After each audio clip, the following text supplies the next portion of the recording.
नजर सब पर। नमस्कार, मैं अनंत त्रिपाठी, स्वागत है आपका थर्ड आई न्यूज नेटवर्क में। आइए सीधे रुक करते हैं अब तक की 10 बड़ी खबरों का। स्वामीनारायण मंदिर के 200 साल पूरे, 200 रुपए का चांदी का सिक्का जारी। पीएम मोदी बोले यह प्रतीक आने वाली पीढ़ियां याद रखेंगी। पीएम मोदी ने धूमधाम से मनाया इगास पर्व, अनिल बनूली के आवास पर किया गौ पूजन। जम्मू कश्मीर में सेना भर्ती में जमकर उमड़ी भीड़, बड़ी संख्या में आए सीमा से सटे इलाकों के युवा। भारत रूस के बीच पात्सर एयर डिफेंस सिस्टम के लिए डील, हवा में तबाह होगा टारगेट। यूपी में 1000 वर्ग फीट से बड़ा प्लॉट खरीदने वालों का ब्यौरा तलब, 16 साल की कमाई का होगा हिसाब। पिछले 16 वर्षों में जिन्होंने भी बड़े प्लॉट या ज्यादा जमीनें खरीदी हैं, उन सभी की कमाई और खर्च की जांच हुई शुरू। प्रतिबंधित बेनामी संपत्ति ट्रांजैक्शन एक्ट 1988 के तहत जांच शुरू हुई है। इससे कई बड़े अफसरों, मंत्रियों, विधायकों, बिल्डरों तथा नव धनाढ्य व्यवसायियों की गर्दन फंसती नजर आ रही है। लखनऊ के अलावा नोएडा, गाजियाबाद, मेरठ, बरेली, कानपुर और वाराणसी जैसे बड़े जिलों तक जांच की पहुंची आंच। शासन ने मांगी तत्काल सभी की सूची। महाराष्ट्र चुनाव के बीच सुरेश प्रभु की लुटियन दिल्ली में वापसी, केंद्र सरकार ने ICFA अध्यक्ष नियुक्त किया। लल्लन सिंह पर मोदी मेहरबान, केंद्र सरकार ने JDU कोटे के मंत्री को दी बड़ी जिम्मेदारी।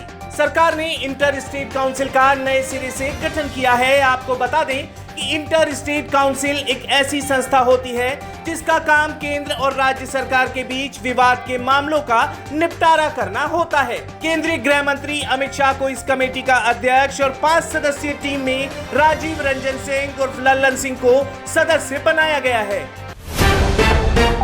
महाकाल मंदिर में भस्म आरती के दौरान बढ़ रहा है कर्मचारियों द्वारा पैसे लेकर दर्शन कराने का व्यापार। आज फिर पकड़े गए कर्मचारी, प्रशासक गणेश धाकर ने किया निलंबित। पिछले हफ्ते भी सुरक्षा कर्मी द्वारा 16,500 रुपए लेकर उन्हें भस्म आरती में प्रवेश दिलाया गया था। अब इस मामले में प्रशासन ने सख्त कार्रवाई करते हुए मामला महाकाल थाने में दर्ज कराया है। इस मामले के बाद मंदिर में मौजूद श्रद्धालुओं ने कहा, हे भोले शंकर, लोग पवित्र स्थान को भी नहीं छोड़ रहे, आप ही दया करो। मुंबई से रोज चलाई जाएंगी 100 ट्रेनें। रेल मंत्री अश्विनी वैष्णव ने चुनाव के बीच वैष्णव समाज की मानी मांग, जिसमें राजस्थान, गुजरात, बिहार तथा उत्तर प्रदेश सहित दक्षिण के प्रवासियों को भी बड़ी राहत मिलेगी। उन्होंने बताया कि महाराष्ट्र में रेलवे का 1,64,000 करोड़ के प्रोजेक्ट का काम चल रहा है।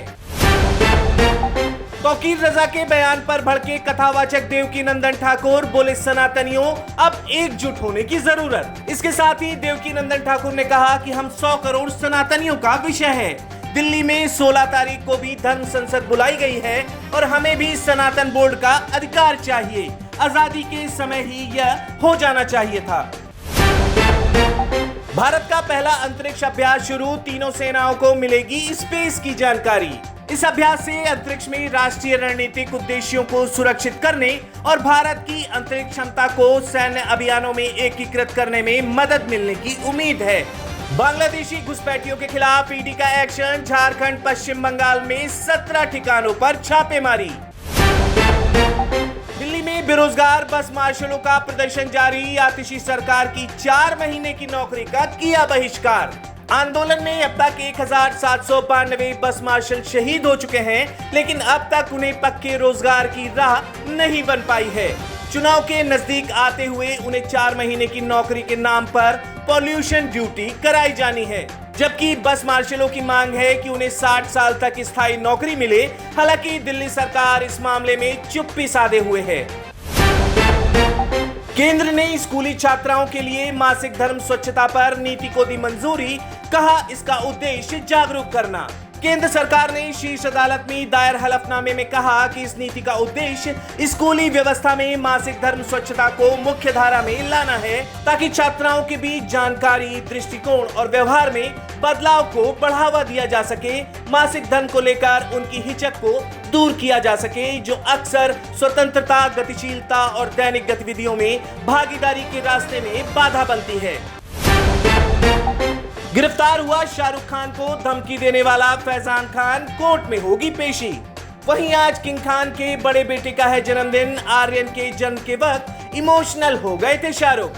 अनुभवी बंगाली अभिनेता मनोज मित्रा का निधन, 85 की उम्र में ली अंतिम सांस। मुख्यमंत्री एन चंद्रबाबू नायडू और नेताओं के खिलाफ पोस्ट कर फंसे राम गोपाल वर्मा, दर्ज हुआ केस।